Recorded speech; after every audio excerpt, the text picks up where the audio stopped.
Amigos do programa Momentos de Reflexão, quinta-feira, 28 de dezembro. E nós já vamos caminhando para o final do ano civil. E hoje, dentro da oitava de Natal, nós vamos celebrar a festa dos Santos Inocentes, mártires. Da origem desta festa dos Santos Inocentes remonta ao século IV da nossa Igreja. Ela procura resgatar o sentido jubiloso, alegre desta festa em que celebram os protetores das crianças e dos simples, que é o próprio Jesus, que nos trouxe a grande alegria do reino de Deus, e o episódio da matança dos inocentes ou das crianças de Belém, por ordem do rei Herodes, e é narrada por Mateus no capítulo 2, nos versículos 16 e seguinte. Jesus é o novo Moisés que libertará o povo contra toda a opressão, simbolizada pela morte das crianças vítimas de Herodes, e ele que é a personificação de todos aqueles que, em nome do poder, oprime os inocentes e os pobres e marginalizados. E nós vamos meditar no Evangelho de Mateus, no capítulo 2, os versículos de 13 a 18.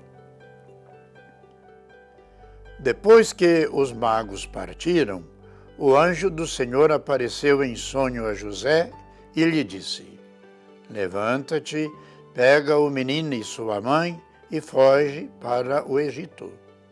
Fica lá até que eu te avise, porque Herodes vai procurar o menino para matá-lo. José levantou-se de noite, pegou o menino e sua mãe e partiu para o Egito.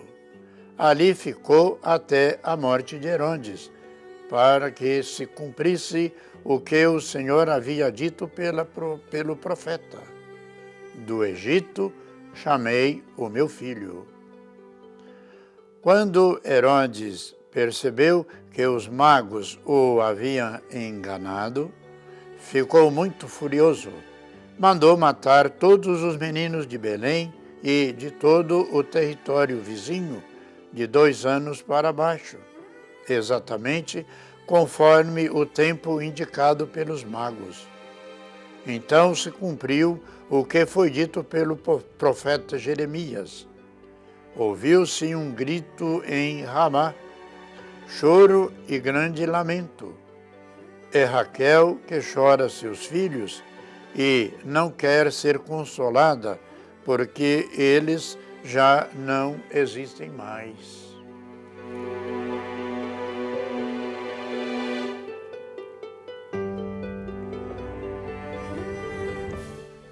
Caros irmãos e irmãs, a morte dos inocentes nos faz pensar naqueles que, revestidos de poder, têm medo de perdê-lo e, por isso, não hesitam em praticar a maldade.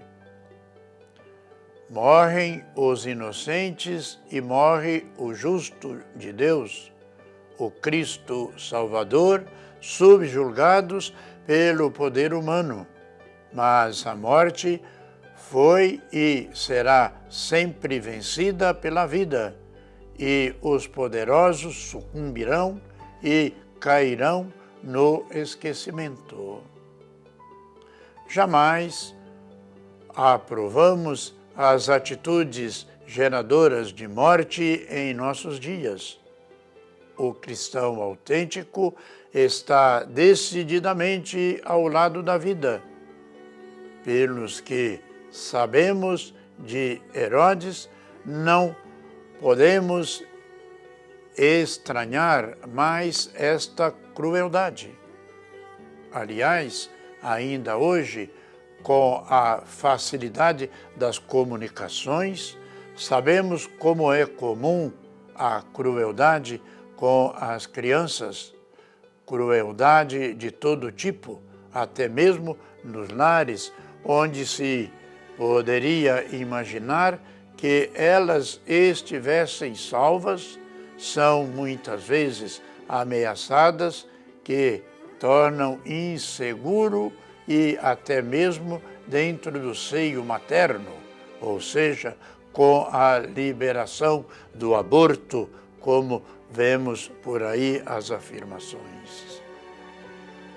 Herodes não é apenas uma figura do passado, é do presente também, e precisamos resgatar os grandes valores do reino de Deus, que é a defesa da própria vida do ser humano. Jesus menino é um dos milhões de meninos e meninas que hoje percorrem o planeta Terra.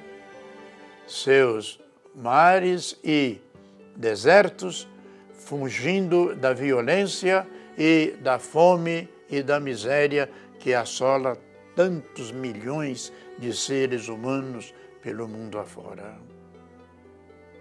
Hoje, em pleno tempo do Santo Natal, as alegrias destas festas se mesclam com a memória da criança nascida em Belém, que deve fugir para uma terra estrangeira no meio de um massacre de meninos e meninas inocentes. O que mais deve nos comover nesta festa é que o próprio Deus se faz um menino, para que possamos cuidar dele com carinho e com ele a todos os meninos e meninas do mundo na atualidade, procurando protegê-los dos perigos, ajudá-los a crescer, garantir-lhes um lar e uma vida seguros. Contemplando o menino Jesus no presépio, como um refugiado no Egito, podemos nos perguntar: estamos dispostos a proteger a infinidade de crianças que fogem da violência e da fome? No final, o que mais admiramos é a crueldade dos Herodes que povoam o planeta Terra, o sofrimento de milhões de crianças ou a força de seus pais, principalmente de suas mães, que fogem em busca de uma pátria segura. Pois bem, irmãos e irmãs, o episódio de hoje do Evangelho, a realidade dura vivida por aquela gente, ocorre nos nossos dias de uma maneira muitas vezes sutil, e precisamos justamente tomar consciência da importância da defesa da vida humana. A vida humana nos nossos tempos vale muitas vezes o valor de um chinelo usado. Quantas mortes, quantos milhões de pessoas sofrendo as consequências da violência das guerras. Vamos, portanto, prosseguir orando, pedindo pelos nossos irmãos os enfermos, os profissionais de saúde, os que nos pedem orações e pela paz no mundo inteiro. E que desça sobre todos e cada um de nós a bênção de Deus Todo-Poderoso, Pai, Filho e Espírito Santo. Amém.